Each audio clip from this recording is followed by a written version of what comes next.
9 de la mañana con 42 minutos, 9 con 42, un poquito retrasado en este bloque. Es que ha sido una mañana llena de contenido, llena de entrevistas, de conversación con la noticia del momento respecto de este conflicto entre empresas y trabajadores, que todos esperamos, por cierto, que se solucione lo antes posible. Está en línea el director de la Inspección del Trabajo, Francisco Parada. Francisco, ¿cómo estás? Buenos días. Un gusto de saludarte y muchas gracias por recibir nuestra llamada. Buenos días, Mauricio. Un saludo muy cordial a los auditores de Radio Polar. Estamos a vuestra disposición con el mayor agrado para poder aclarar algunas cosas que es importante que la comunidad, ¿cierto?, tenga clara y certeza del actuar de la Dirección del Trabajo.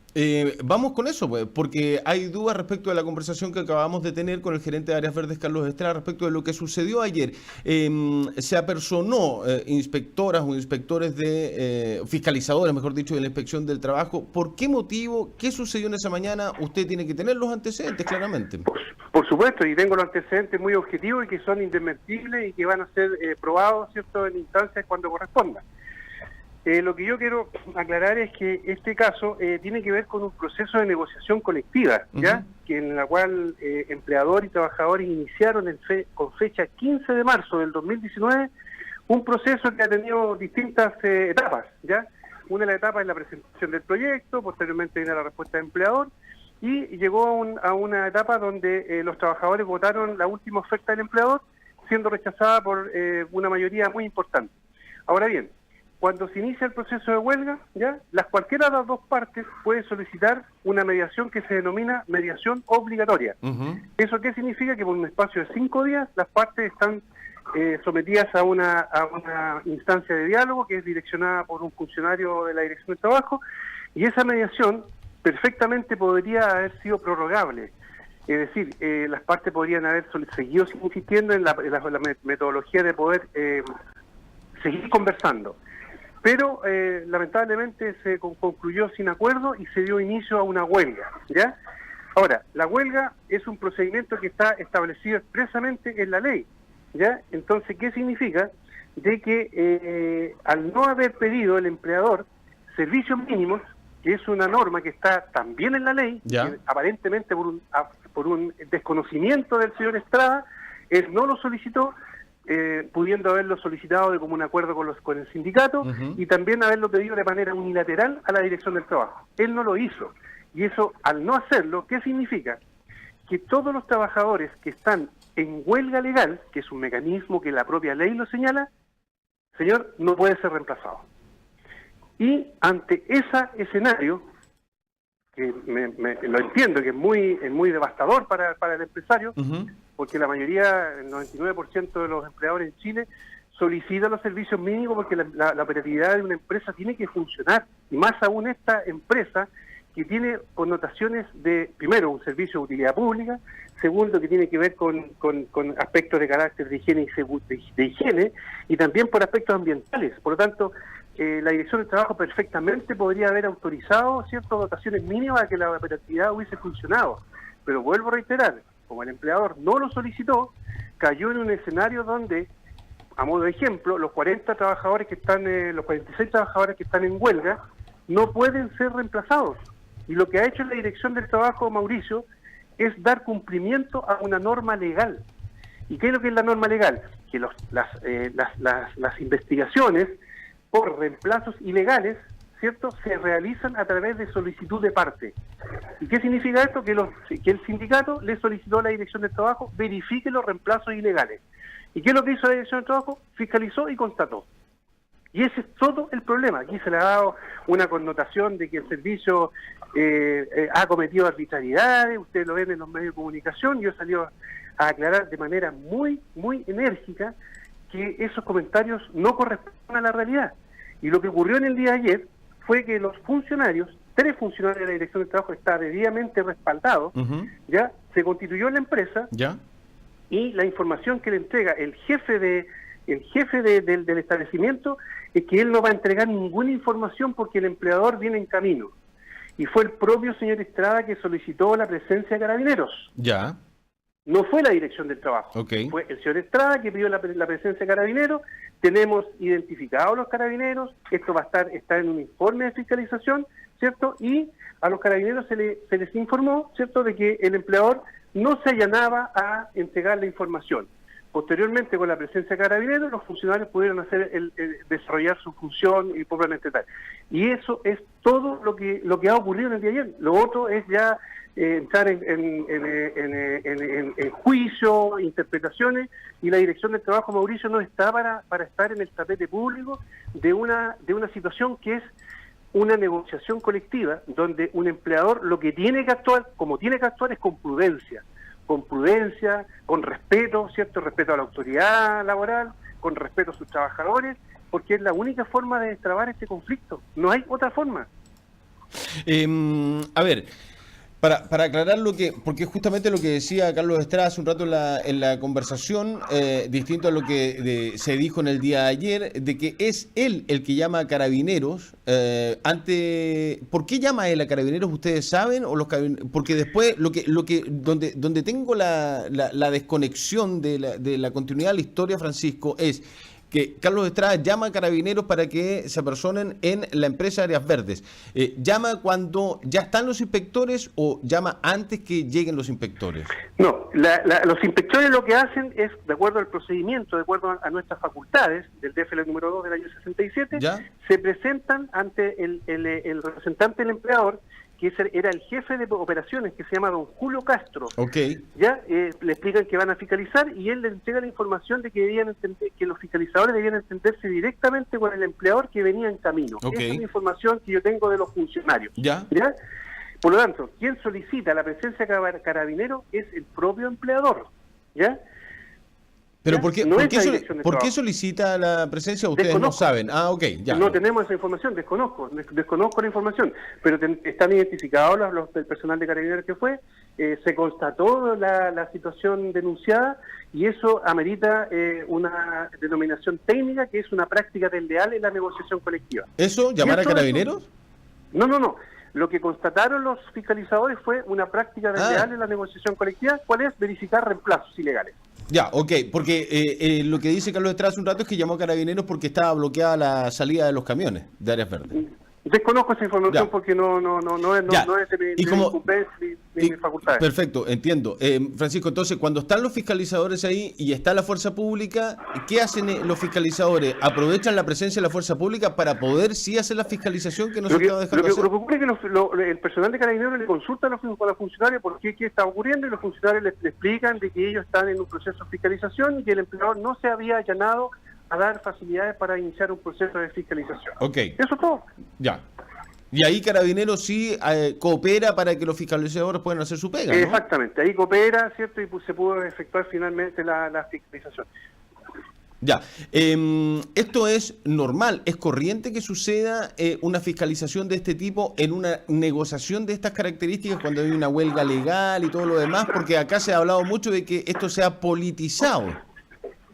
Mire, yo he escuchado muchos comentarios bastante desafortunados del señor Estrada, porque él vino a conversar conmigo el viernes y yo le entregué toda la información existente en el sentido de que nosotros como Dirección del Trabajo nos preocupaba el escenario de conflicto, incluso le ofrecimos que pudiéramos, a través de la intervención nuestra, efectuar una mediación adicional a la que se realizó, a objeto de que las partes pudieran llegar a un entendimiento. ¿Ya?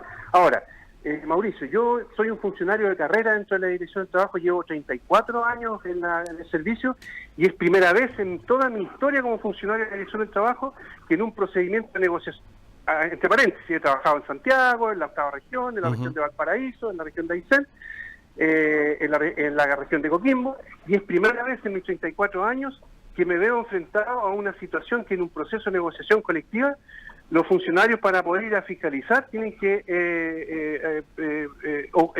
pasar por estos escenarios donde se ha denostado la Dirección del Trabajo a través de los medios de comunicación, y realmente yo estoy realmente impresionado, ¿cierto?, de la forma como se ha desnaturalizado un proceso de negociación colectiva que tiene un inicio y un término al interior de la empresa. se ha tratado de hacer partícipe en este proceso a la Dirección del Trabajo, que la Dirección del Trabajo solamente actúa, vuelvo a reiterar, a solicitud de parte y en gestiones de buenos oficios a objeto de que las partes puedan llegar a un entendimiento. Pero es algo que a mí, por lo menos, es primera vez que me veo enfrentado a una situación de esta naturaleza. Primera vez, y creo que en la región también es primera vez. Yo le decía a Carlos Estrada, porque las diferencias en comprensiones de montos para poder llegar, pero es una cuestión interprivada, lo tienen que solucionar ellos, pero yo no veo la voluntad en estos momentos por una de las partes para juntarse. Acá lo único que puede solucionar este conflicto es que se sienten alrededor de una mesa y que puedan llegar a algún tipo de acuerdo. En base a su experiencia, ¿qué sucede con estos casos tan extremos, Francisco? Mire, en este caso muy extremo, que yo también, aparte de ser el director regional, yo soy mediador laboral, fui coordinador de relaciones laborales en la región por espacio de 12 años, ¿ya? Y la verdad que, primero que nada, un empleador cuando está en un escenario de conflicto, lo primero que debe hacer es no entrar a una disputa pública, ¿cierto?, de respecto a su situación como empleador, porque lo que tiene que hacer él es poder sentarse a conversar, como dice usted, con los trabajadores, porque eso es negociación, ¿ya? Abortó la opción de seguir mediando en la mediación obligatoria, y nosotros le hemos ofrecido, yo personalmente al señor Estrada, pida la intervención de la Dirección del Trabajo para solucionar este problema. Ahora se lo digo públicamente también, reitero lo que le señalé a él en privado, que pida la intervención de la Dirección del Trabajo para poder colaborar a las partes a buscar un acuerdo. Ahora, si usted me pregunta, analizando yo los antecedentes del proceso de negociación colectiva, no estamos hablando de situación, ¿cuánto se llama?, de cifras o cantidades que sean, no sé, imposibles de lograr. Es todo conversable, es todo conversable. ¿Alguna de las partes solicitó la prórroga de la mediación cuando se estaba negociando en su momento? Es que la información que me entregan del Centro de Conciliación y Mediación es que por una parte los trabajadores del sindicato quería seguir mediando, ¿ya? Pero para poder seguir mediando tiene que estar con el beneplácito y el consenso de los dos actores. En este caso, uno de los actores no quiso seguir la mediación. ¿Se puede saber quién es? El empleador. Ya.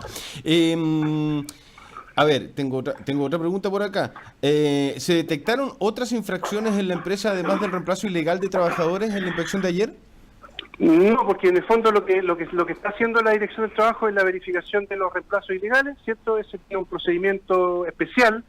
No hay una citación al empleador, sino que la Dirección del Trabajo en este procedimiento especial tiene la obligación de denunciar los hechos al juzgado de trabajo. Esta petición de servicios mínimos que podría haber solicitado el empresario Carlos Estrada de Áreas Verdes por desconocimiento o simplemente porque no quiso, ¿se podría pedir ahora o en una hora? No, ya no, ya. Ya no hay ninguna posibilidad de volver atrás. No, y Mauricio, y lo más importante que, de acuerdo a lo que yo le señalaba, de acuerdo a la naturaleza del servicio, de la actividad de recolección de basura, obviamente que era imprescindible la autorización de puestos claves que eran en este caso. Imagínese usted que, por ejemplo, los recolectores de basura son 14 choferes, y de esos 14 choferes, la afirmación que yo hago, 8 de ellos están en huelga. Por lo tanto, esos 8 trabajadores, de acuerdo a la ley, no pueden ser reemplazados. Entonces la pregunta es, con 6 trabajadores, ¿se puede dar el servicio que está previsto realizarlo con 14? Yo creo que no. Ya, ¿y cuál es la responsabilidad de la Inspección del Trabajo ahí, Francisco, respecto de esos 6 o 7 choferes que van a tener que cubrir todos los turnos de aquí en más, o ya lo están cubriendo desde el jueves de la semana pasada? Lo que ocurre, Mauricio, que ahí hay 2 procedimientos de fiscalización. Uno es la verificación de los reemplazos, que ya lo hemos verificado, y lo otro es el exceso de jornada o el exceso de jornada de trabajo, y está en un proceso de revisión, ¿ya? Y no puedo hallar mayores antecedentes porque en el fondo son antecedentes de carácter ya interno del servicio. Ya. Pero son las 2 figuras que se podrían identificar. Ya. ¿Qué pasa si... Ahora, lo concreto, Mauricio, es que estos hechos, esta situación que estamos comentando, es lo peor que puede ocurrir en un proceso de negociación colectiva. Es lo peor, ¿ya? Es lo peor en el sentido de descalificar, ¿cierto?, a los órganos fiscalizadores, descalificar a la otra contraparte por parte de uno de los actores. Aquí lo que se requiere es prudencia, se requiere sentido de, no sé, empatía, de poder ya de definir la problemática. Se cometieron los errores. La primera autocrítica del empleador el problema grande que tiene es que no pidió servicios mínimos. Ahí está el problema, ¿ya? Entonces ahí hay que partir de una autocrítica que tiene que hacer él, que al no pedir servicios mínimos se ve la obligación de poder seguir conversando y dialogando, en este caso con la contraparte. Si a través del diálogo es la única instancia en que se puede destrabar este conflicto. ¿Y ustedes le plantearon eso o no es resorte de ustedes plantearle al empleador, decirle, oiga, debería pedir servicios mínimos para que, por si esto es una recolección de basura, puede haber una emergencia sanitaria, etcétera? No, porque eso lo tiene que resolver él. O sea, la Dirección de Trabajo no actúa de oficio en este tipo de escenarios, ¿ya? No actúa de oficio. Pero hemos sido bastante racionales en el sentido de que cuando se nos ha pedido servicios mínimos, y dependiendo de la naturaleza de la actividad económica, normalmente el servicio se allana a poder de autorizar puestos de trabajo que son claves y estratégicos en este caso. Me pregunta una auditora de si los trabajadores están contratados bajo el artículo 21. ¿Esto quiere decir que no tienen horario, pueden trabajar 24/7? ¿Esto es así? No pueden trabajar bajo esa modalidad. No, yo entiendo que no. No puede. Ya. ¿Podemos explicar por qué, director? Claro, lo que pasa es que el artículo 22 es una norma que está en el Código del Trabajo, donde los trabajadores están exceptuados de cumplir jornada. Es decir, se podría dar el absurdo, por ejemplo, de que un trabajador que esté contratado por el artículo 22 no concurra durante toda la semana a trabajar. ¿Ya? A ese nivel. O sea, en el fondo, ¿quiénes son los que pueden, a quiénes se le puede aplicar el artículo 22? A todo trabajador que no tenga subordinación superior. Por ejemplo, un gerente, un representante que tenga un expreso mandato de representar al empleador, él puede tener, se le puede aplicar este artículo. Un profesional, por ejemplo, que no sé, que debe prestar servicios en una empresa, a situaciones, por ejemplo, donde no tenga que cumplir, que no esté sometido a la subordinación y dependencia. ¿Qué significa la subordinación y dependencia? Que debe cumplir un horario, que tiene que tener presencia, que tiene que cumplir órdenes e instrucciones. Ese tipo de trabajadores se puede acoger al artículo 22. Pero un chofer de recolector de basura que tiene que cumplir un horario, que tiene que cumplir nombra, que tiene que cumplir un recorrido, no procede. ¿No? Por lo tanto, yo descarto absolutamente esa consulta. ¿Ustedes revisaron los contratos? ¿Tienen antecedentes de los contratos de los trabajadores? Bueno, eso está en proceso de... Pero no es el tema. En todo caso, pregunto. Me están diciendo que los contratos de los trabajadores están bajo el artículo 22. Yo entiendo que sería re difícil eso. Sí, pues sería difícil, por eso está en proceso de revisión. Ya. O sea, van a llegar al momento de revisarlo en algún momento. Exactamente. Ya. ¿Qué significa que le piden la mediación a ustedes? ¿Qué podría pasar si llega el empleador finalmente más rato y lo llama y dice, Francisco, director, ya, a ver, ¿cómo nos pueden ayudar para poder solucionar este tema? Mire, nosotros, la experiencia que yo le puedo decir de esta región de Magallanes, que es una región muy linda, ha tenido un comportamiento ejemplar en la resolución de conflictos. Casi un 95% de las mediaciones que se piden por buenos oficios en proceso de negociación colectiva terminan con acuerdos. Si esto es lo que está ocurriendo hoy día es inusual. Nunca había ocurrido en la historia de la región de Magallanes, y yo creo que a nivel nacional tampoco. ¿Ya? Es algo que yo, primera vez en mis 34 años, que me veo enfrentado a una situación de esta naturaleza, porque lo que debe ocurrir cuando hay un proceso de negociación colectiva es no complicar un proceso, ¿ya? No radicalizarlo, hay que dialogar. Y nosotros estamos disponibles, tenemos un cuerpo de mediadores que son profesionales altamente capacitados. Incluso yo personalmente le ofrecí al señor Estrada que la mediación es el único camino para que él pueda resolver sus controversias. Eso se lo ofrecí el viernes, podríamos haber mediado el viernes, podríamos haber mediado el sábado, el domingo. Nosotros no tenemos horario respecto a un tema de resolución de conflictos. Y no sé, pues él nos manifestó que iba a esperar que se calmaran los ánimos, pero aparentemente los ánimos no están tan calmados por lo que podemos escuchar en la radio. No, parece que no tanto. Francisco Pará Ferrada, director regional de la Inspección del Trabajo. Un gusto, Francisco, conversar con usted. Muchas gracias por recibir nuestra llamada. Muchas gracias a usted también por la oportunidad de aclarar una situación, porque nuestro servicio ha dado muestra en la región de que hemos sido bastante actores preponderantes. Esta es una región que tiene un fuerte desarrollo, Mauricio, en el diálogo social. Nosotros tenemos instalada una serie de mesas sectoriales donde son los propios actores que regulan sus controversias, ¿ya? Por ejemplo, en el tema del feriado irrenunciable en los trabajadores del comercio, la región ha tenido un comportamiento ejemplar en la historia de la aplicación de esta ley, porque los actores laborales, los sindicatos, las cámaras productivas se sientan y conversan y dialogan. Entonces, tenemos una experiencia potente en diálogo social y la medida que nos piden la intervención en este conflicto, nosotros tenemos la mejor voluntad de ayudar para que esto se resuelva lo más pronto posible. Que tenga una muy buena jornada de día martes, director. Muchas gracias por la conversación. Gracias a usted. Chao, hasta luego. Pausa y ya volvemos.